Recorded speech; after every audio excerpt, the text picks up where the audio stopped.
Votre sweat bord côte. Oui, pas facile à dire. Non, Vous m'arrangez pas beaucoup. Non, je vous arrange pas. Mais peut-être ça va vous... C'est tendance. Oui, ça va peut-être vous donner envie de vous asseoir à un moment donné. Non, je sens que vous n'avez pas du tout envie de vous asseoir aujourd'hui. Je me suis dit, ah, zut, je vais l'assommer avec ma chronique bord-côte. Et bien, même pas.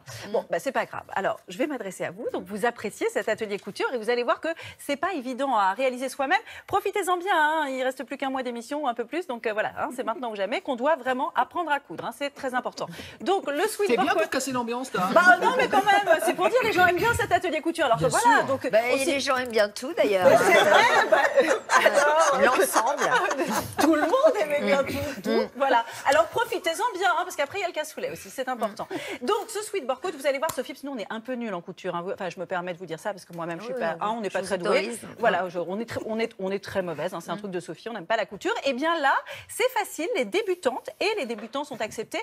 Et vous allez voir, grâce aux bons conseils de Florence, en quelques astuces, 1h30, vous avez un sweat bord côte. Peut-être pas comme celui-là, mais enfin en tout cas un très joli. Regardez.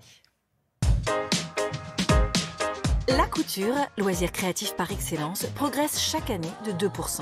Une façon d'échapper aux habits jetables, de se détendre et d'être belle. Car oui, un habit confectionné à vos mesures, c'est forcément un habit qui vous va. Aujourd'hui, on va réaliser un sweatshirt avec une encolure V et des poignets en bord-côte lamy. Il faut savoir un petit peu coudre, mais après ça roule tout seul. 2 heures pour les débutantes, 1h30 pour les plus aguerries. Et côté matériel? Alors, il faut du fil machine, etc., des ciseaux, le bord-côte et puis des épingles, enfin le matériel classique d'une couturière. Allez, 5 étapes, c'est parti. Pour la première étape, on va choisir le patron à sa bonne taille et on va reporter le patron. Pour chaque patron, il y a un tableau de mesure et on s'y réfère par rapport à ses propres mesures pour choisir la taille sur le patron. Deuxième étape, on va épingler le patron sur le tissu et on va couper tous les morceaux nécessaires à la confection du sweat.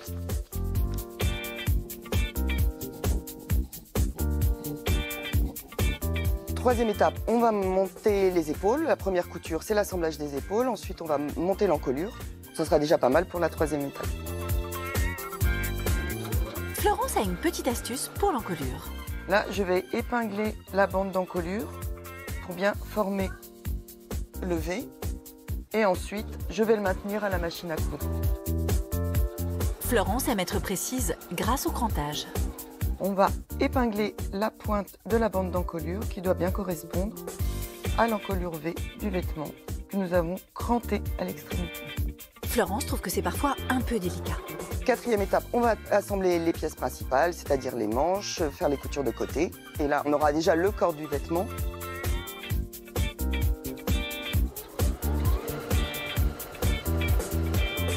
Et pour la cinquième étape, on va faire les finitions, l'ourlet et poser le bord-côte au poignet.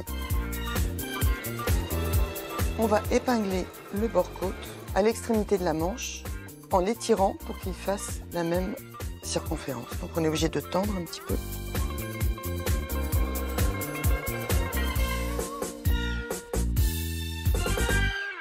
Et la tendance printemps-été 2019, c'est quoi? Du lurex pour faire habiller et des couleurs vives pour égayer la tenue.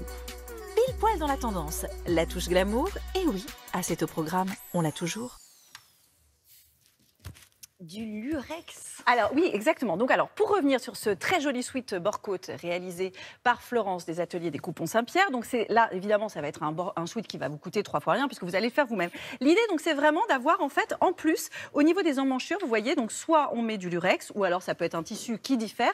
Et au niveau de l'encolure, comme sur ce petit blouson zippé qui est chez iCode, voilà. Donc ça permet d'avoir un petit blouson ou alors un pull qui change un petit peu et d'avoir une encolure et une emmanchure qui est un peu différente. Alors, quand on parle de bord-côte, donc c'est pour montrer effectivement les manches et de l'encolure. Donc, on l'a sur différents modèles. On peut l'avoir sur un pull comme ceci qui est en maille. Donc là, c'est Atelier de la maille. Sur le pull que je porte moi-même chez Kuchten. Donc, ce ne sont pas nécessairement faits sur des sweats. Là, on l'a aussi sur un petit gilet avec un côté très French touch chez Molly Bracken.